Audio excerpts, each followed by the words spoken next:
How to resize video in CapCut Mobile. This tutorial shows you how to adjust the aspect ratio and framing to fit whatever platform you're posting to. First, open the CapCut app on your Android device. From there, import your video to start a new project. After that, tap on the video clip in your timeline to select it. At this point, look for the ratio option in the toolbar above the timeline. Following this, tap on it to see the available aspect ratio options, like 9:16, 1:1, or 16:9.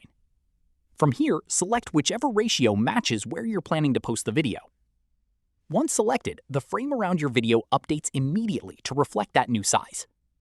At this stage, if the footage doesn't naturally fill the new frame, tap and drag the video within it to reposition or zoom in slightly, focusing on the part you want most visible. Following this, once you're happy with the framing, tap the check mark to confirm the ratio change. From here, tap Export at the top right when you're ready to save the final video. That's how you resize video in CapCut Mobile. If this helped, drop a like, subscribe for more Android tutorials, and hit the bell so you don't miss the next one. Catch you then!